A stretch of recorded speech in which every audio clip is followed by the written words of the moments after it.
Alors, je crois que David Boisdin est en ligne. Oui, bonjour. Bonjour David, bonjour. Alors, je suis donc avec François. Bonjour David. Oh mon bon François, tu es là. Bon François, écoute, nous sommes là, voilà. Pour la bonne cause. Mireille. Bon, ça y est, voilà. Je vais raccrocher. Alors, merci d'être avec nous, déjà. De loin, puisque tu es à Montpellier, si je ne m'abuse. Oui, il fait mauvais, ça vous fera plaisir. Il fait mauvais, ici aussi. Même pas, ça console même pas, en fait. Alors, David, si je t'ai demandé d'être au téléphone ce soir, c'est déjà parce qu'il y a un recueil de nouvelles qui vient de sortir. Alors, d'abord, je voudrais que tu nous expliques un petit peu cette histoire d'Exquise Nouvelle. Qu'est-ce que c'est que ce truc-là ? Raconte-nous un petit peu. À la base, c'est une constatation qu'a faite Maxime Gilliot, qui est un auteur de polar de Dunkerque, en voyant deux statuts Facebook qui semblaient se répondre, mais de façon assez surréaliste. Et en voyant ça, il dit, putain, ce serait rigolo si on pouvait créer une histoire à partir de statuts qui se suivent. Alors, à l'époque, sur Facebook, les statuts étaient limités, c'est plus le cas aujourd'hui, mais on ne pouvait pas écrire plus de 420 signes, plus de 420 caractères, et tout naturellement, l'idée lui est venue. Il a posté un statut pour annoncer son idée. J'y ai répondu immédiatement, parce que je suis toujours dans les bons coups.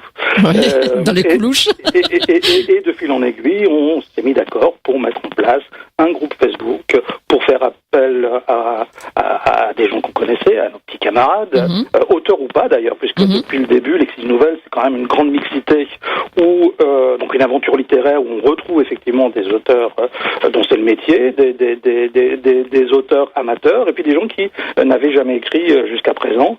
On lance ça en août 2010, et on est étonné par l'ampleur que ça prend, par le succès un succès limité, mais quand même un succès assez étonnant, d'autant plus étonnant que au bout de quelques temps, d'ailleurs c'est assez étonnant parce que c'est sur la même semaine que ça s'est passé, on a un appel du pied de trois éditeurs, petits éditeurs, qui nous disent votre truc c'est assez sympa, votre cadavre exquis est rigolo, c'est l'histoire du tueur à l'andouillette.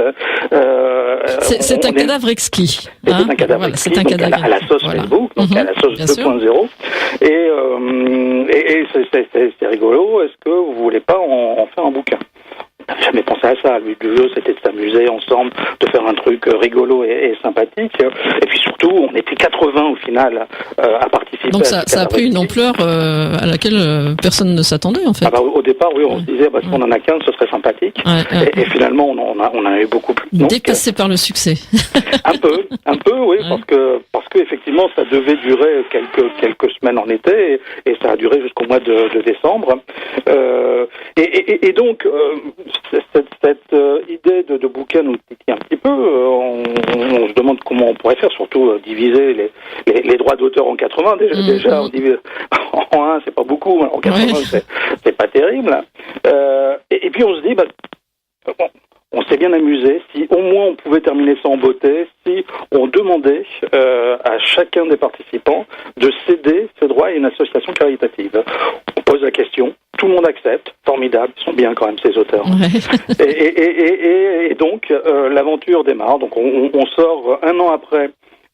Donc un petit bouquin, puisqu'en fait c'est une seule nouvelle écrite par 80, comme je le disais, chez La Madelière, petit éditeur, avec les droits qui sont versés à l'association Écoute ton cœur, qui est une association qui est chère au cœur de Maxime Gilliot, et qui permet d'aider les enfants à s'insérer, les enfants autistes à s'insérer essentiellement par le biais du sport.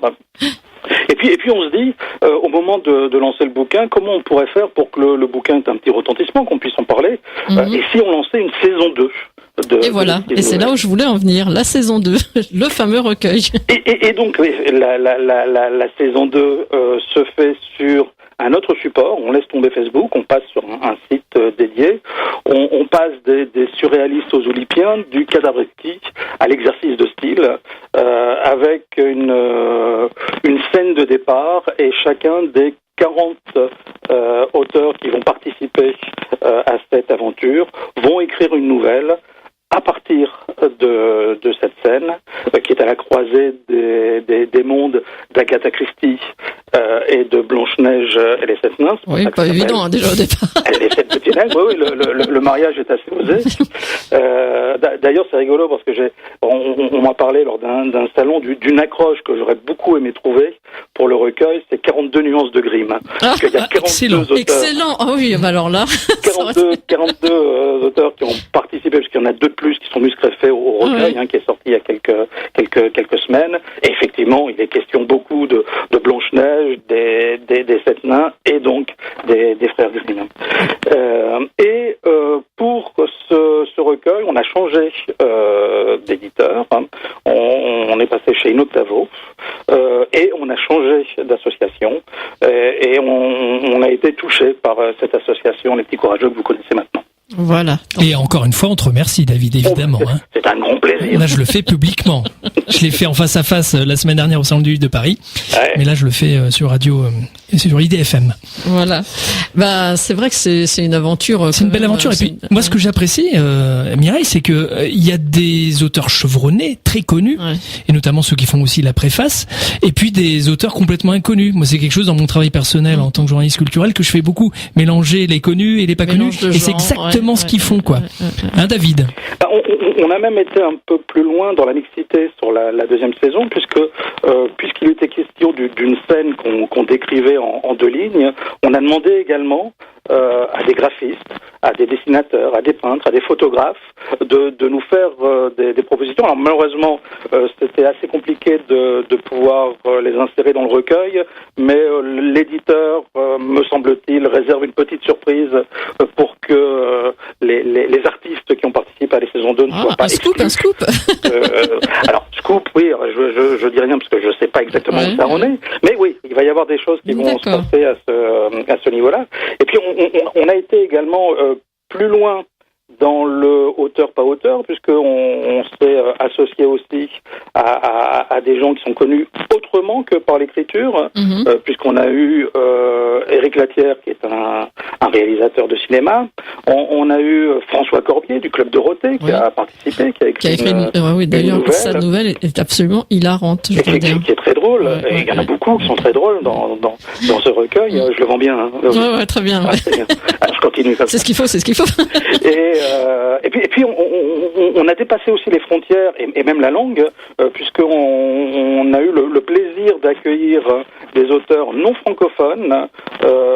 Donc on a eu Roger Smith, qui est un Sud-Africain qui a participé à l'aventure, et Carlos Salem, un Argentin. Tout à fait. Rassure-moi, c'est traduit quand même. Bien sûr. Je plaisantais, c'est pas grave. Alors, moi, je suis en train de regarder l'heure qui tourne. Alors, je voulais juste te demander, ça continue, il y a une saison 3? Alors, comme on a créé la saison 2 pour lancer le bouquin de la saison 1, très logiquement... Pour lancer la saison 2 puisqu'on fera pas de saison 4, ça c'est défini. On n'y reviendra pas.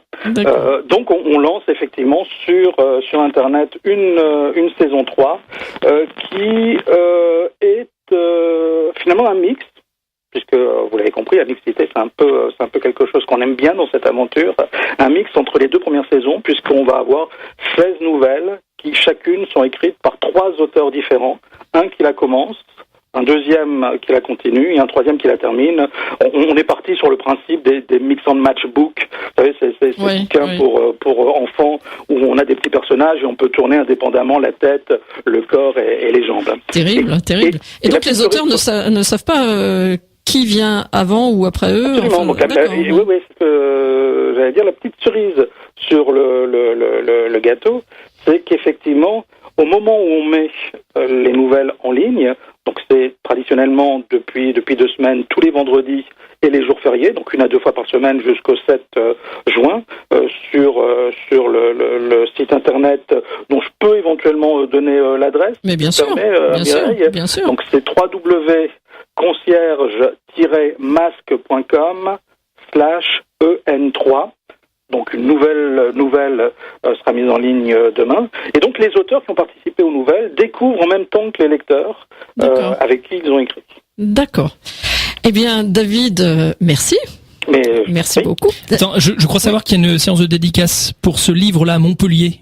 Oui, ce week-end, hein, c'est ce ça. week-end. Dans 2 jours à la librairie Un Jardin de Livres. Et puis il y a également une soirée qui est prévue à la librairie au Millefeuille à Houille, puisque Christina Pascal, qui est la libraire de ce lieu, a participé également au recueil. Donc le vendredi 12 avril à partir de 18h à Houille. Heureusement que François est là pour nous rappeler tout ça quand même. David, merci, au revoir. Merci Avec beaucoup. plaisir. À bientôt. À bientôt, au revoir. Donc, voilà, tout ça, ce petit recueil de nouvelles que je vous conseille vivement d'acheter parce que déjà c'est très marrant. Enfin que, je veux dire, les nouvelles sont plutôt de bonne facture en général.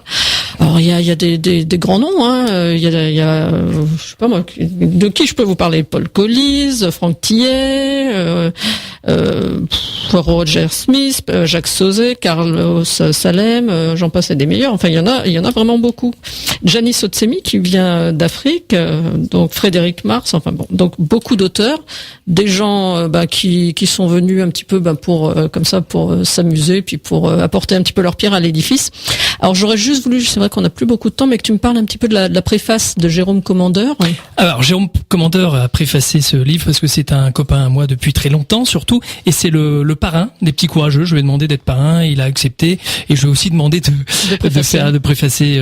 Voilà, c'est aussi une histoire d'amitié. En fait, tout c'est de l'amitié, parce que quand je vois tous les auteurs qui participent à ça pour rien, si pour le plaisir de la création, pour le plaisir, mais en tout cas pas pour gagner de l'argent et pour en donner à l'association. Voilà, je trouve ça très généreux, tout ce qui se passe autour des 7 petits nègres, de l'Exquise Nouvelle saison 2 et puis de l'association Les Petits Courageux. D'accord. Et merci à toi. De rien. C'était un réel plaisir, François. Et moi, tout ce que j'espère, c'est que ce recueil va ramener beaucoup d'argent à l'association. Hein, c'est vraiment tout ce que je peux souhaiter.